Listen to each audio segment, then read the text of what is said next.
Olá meninos e meninas, sejam bem-vindos aqui ao canal e hoje a gente vai falar sobre uma das teorias mais difundidas de Genshin Impact. Eu espero muito que vocês gostem desse vídeo porque eu fiquei 3 horas fazendo o roteiro, eu realmente me dediquei muito e eu fiz isso com a ajuda do Skillshare. O Skillshare é uma comunidade pra gente criativa, é tempo pra você fazer tudo que você sempre quis fazer e tudo que você sempre quis aprender tá no Skillshare. Basicamente eles têm várias aulas, uma das que eu vi e adorei foi em relação a como fazer scripts, como fazer roteiros e isso te ajuda muito, muito, muito. Não a você aprender a ser um youtuber e tal, mas a você conseguir refinar o que você já sabe. Então isso é pra você que é inexperiente, pra você que é experiente. Lá tem inúmeras aulas e além de tudo isso, ele é muito, mas muito acessível. Tipo, se você pegar a assinatura premium mensal na assinatura anual, você consegue pagar tipo uns $2,50, que hoje em dia tá dando uns 10, 14 reais, dependendo da cotação e das coisas do cartão, mas enfim, é tudo muito barato e lá você consegue aula de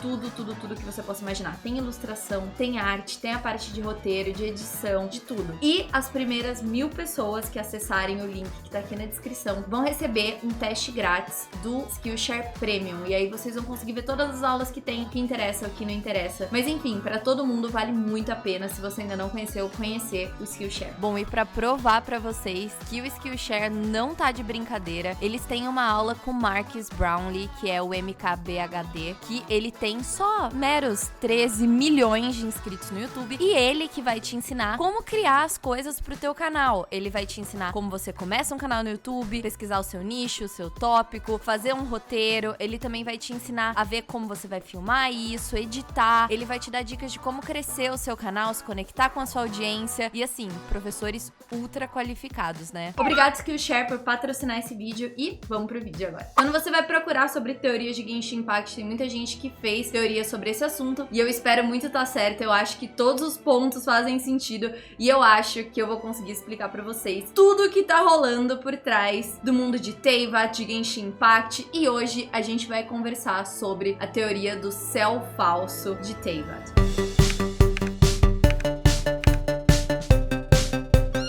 Muita gente conhece essa teoria porque ela foi introduzida junto com a Mona e o Scaramouche, aquela missão que até a gente conheceu o Scaramouche, e eles falam diretamente sobre o céu falso.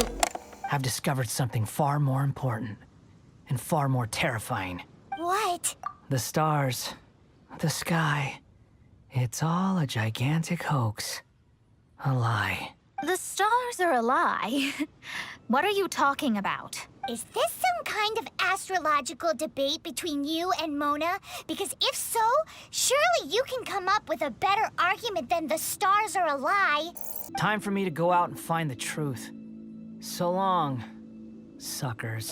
E quando eu tava pesquisando sobre esse assunto, eu cheguei até uma religião chamada gnóstica. É gnosticismo, não é agnóstico, é gnóstico, assim como a gnosis no próprio Genshin Impact, mas eu vou chegar nisso mais tarde. Conhecendo um pouco sobre essa religião, estudando um pouco sobre o que eles acreditam, o que eles não acreditam, eu cheguei numa teoria. Eu acho que ele é baseado na história dos apócrifos dessa religião. Então, pra começar, eu vou ter que explicar um pouquinho sobre a religião, o que apoia essas minhas teorias e por quê. Eu espero que vocês gostem. No começo existiu o Uno, o Deus Supremo, que emanou Aions. Em conjunto com essa fonte que emanou, né, o Aion e o Deus Supremo, eles formavam o Pleroma, ou seja, a totalidade, que basicamente é o verdadeiro céu, o paraíso, é onde tá Deus e essas entidades que ele mesmo criou. Vale lembrar que Aions são criados em pares, homem e mulher, pela emanação do Deus perfeito e supremo. Podemos entender então, quando a gente passa para esse nosso mundinho de Genshin Impact, que os gêmeos Lumine e Aether são Aions divinos, portadores de gnoses e que chegaram em Teyvat durante suas viagens entre os mundos e foram separados e despidos do seu poder pela deusa dos princípios divinos. Princípios divinos estes que se seguem o falso Deus, que eu vou chegar muito em breve, são de que os humanos devem permanecer subjugados sob seu domínio e por isso não podem e nem devem ascender. A gente sabe que isso é verdade, primeiro porque se você lembra daquela cutscene inicial, quando você chega com a sua irmã, eles realmente estão viajando entre mundos, eles falam que eles são viajantes de mundos, não é verdade? So, what you're trying to say is that you fell here from another world?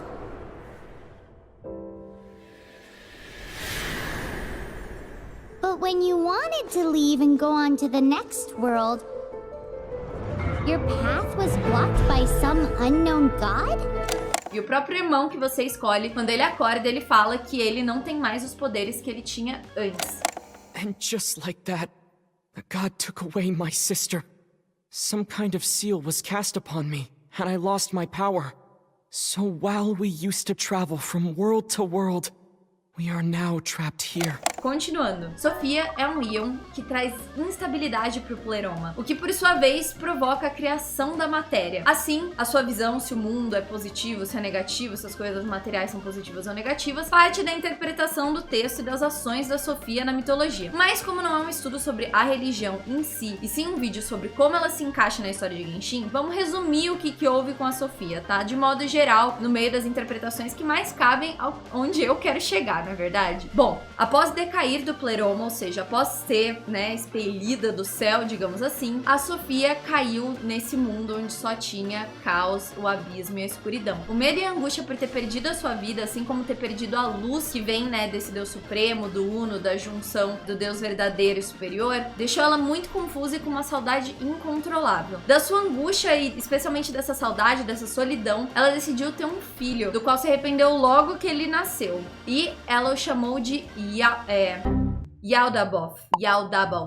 Vai estar escrito, tá? Eu posso estar assassinando o nome do Deus, desculpa. Mas basicamente significa ignorância cega. Yaldabaoth foi para esse caos e para aprisionar as partículas divinas que emanavam de Sofia, sua mãe. Ele criou um mundo falho que era do seu agrado e dentro dele ele gerou 12 autoridades, sendo 7 regentes do firmamento, também conhecidos como arcontes, e também filhos de Yaldabaoth, e 5 regentes do abismo. Vale dizer também que tem muita gente que ficou tal que são os 7 arcontes do firmamento. Bom, firmamento nada mais é do que o nome para a abóbada celeste que tá sob a Terra, ou no caso, Teyvat. Coisa que o pessoal do terraplanismo também defende, tá? Podemos ver essa teoria nessa imagem aqui, que não foi criada por mim, foi criada por um usuário chamado Hyperion Games, lá no Reddit. E vale dizer que a gente tem algumas coisas que apoiam essa teoria, além das que eu citei. Uma delas é que a gente tem um set de artefatos chamado Prayer to the Firmament, ou seja, preces ao firmamento. E além disso, a gente tem a missão da Mona com Scaramouche, onde eles indicam explicitamente que o céu é falso, e também o próprio Albedo afirma em suas missões que o universo é o paraíso invertido e que a Terra é um sonho perdido no tempo. O que quer dizer o quê? Que basicamente eles estão dentro dessa abóbada e que sim, Genshin Impact basicamente é tudo que os terraplanistas dizem que a Terra é. Mas vamos continuar que não acabou ainda. Yaldabaoth e seus regentes reconheceram que o homem era de fato um ser cujo poder espiritual e inteligência excediam o seu próprio. E aí eles conspiraram e elaboraram um plano no qual eles esperavam que o homem podia cair e permanecer cativo das suas vontades. Sendo assim, Teyvat e seus habitantes são reféns que estão presos num ciclo de destruição devido ao medo de Yaldabaoth, que não quer que os humanos percebam seu verdadeiro potencial e que ele permaneça no centro da sua criação. Ou seja, ele quer continuar sendo Deus, sendo o criador, e ele não quer que esses humanos,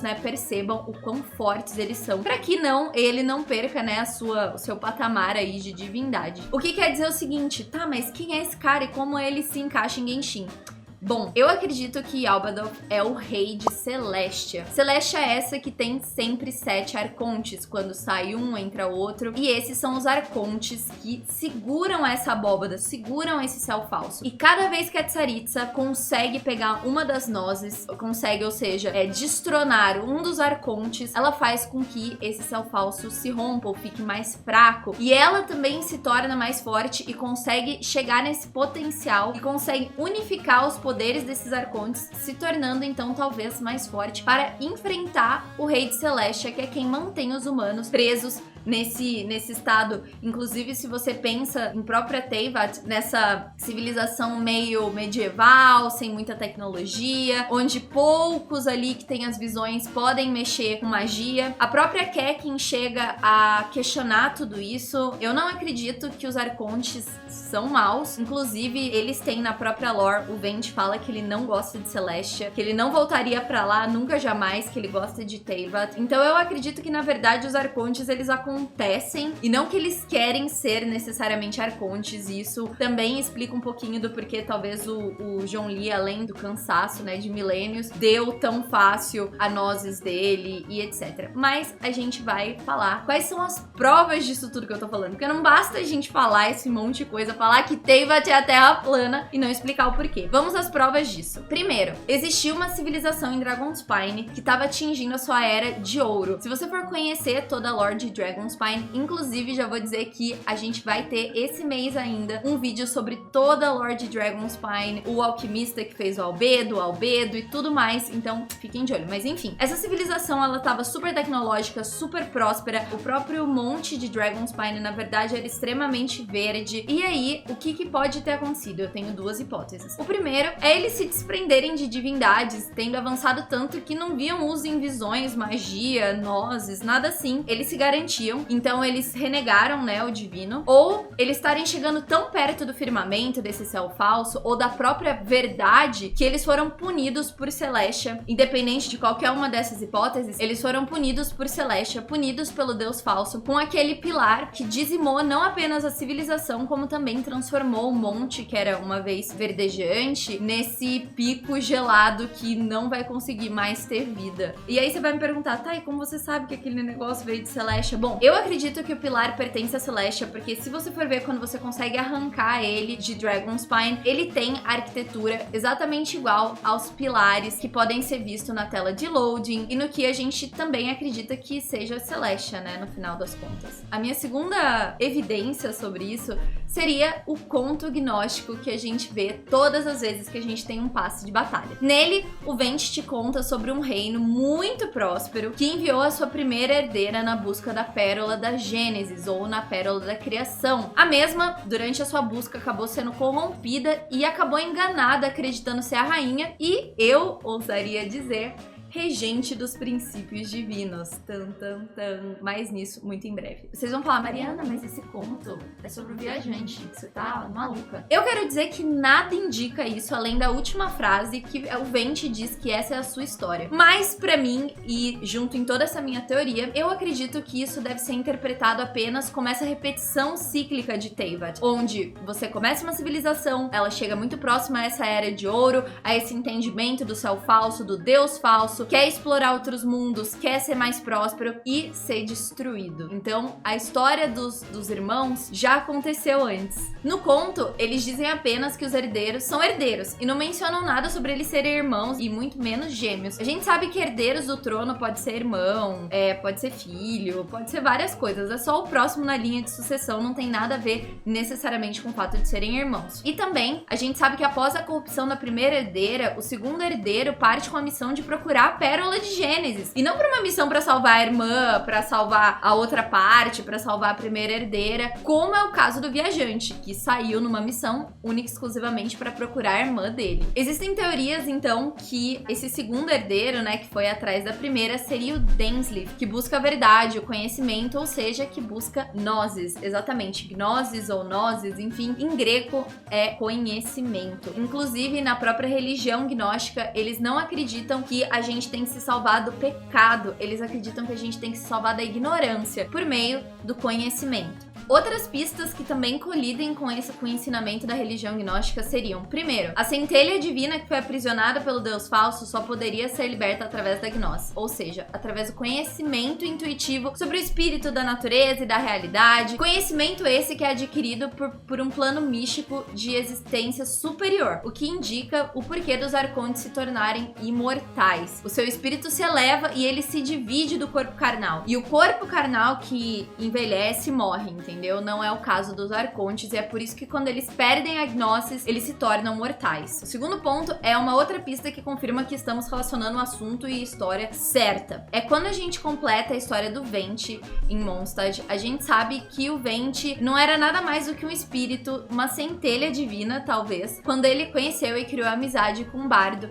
que vivia sob o domínio do Decarabian, que era o último deus, né, o último arconte Anemo. E a gente sabe que houve uma rebelião e tudo mais, Decarabian acabou perecendo, e aí vagou um dos 7 postos de Arcontes de Celestia, e foi assim que ele ganhou a Gnosis, ele ganhou uma forma e um corpo físico, e foi assim que ele se tornou o Arconte Anemo. Bom, depois de tudo isso que eu falei, é muita informação, é muita coisa, mas existem vários pontos que pra mim fazem muito sentido com essa história dessa religião, além de tudo que a gente já tem na própria lore. Sendo assim, em resumo, eu acredito que a Tsaritsa tenha descoberto a verdade sobre o firmamento e sobre Celestia, ou então que ela, durante a lore, e o Child diz que aconteceu algo muito pesado com ela, que ela pode ter perdido alguém muito querido. Tudo indica que ela é a Lumine, mas a gente ainda não tem 100% de certeza, tá? Mas eu acredito que a Tsaritsa tenha descoberto ou sobre o firmamento e sobre Celestia, o deus falso, ou que ela tenha visto a destruição de uma dessas civilizações super prósperas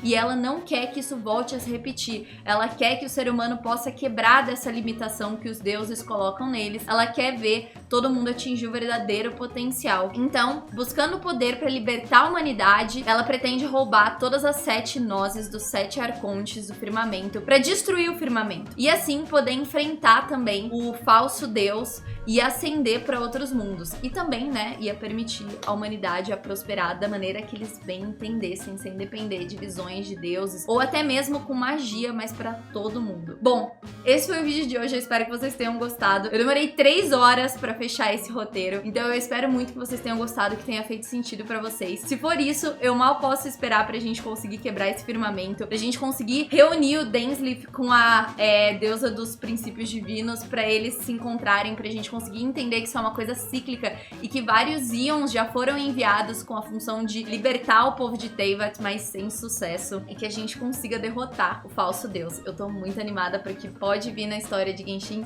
e eu espero que vocês também. Um grande beijo. Tchau!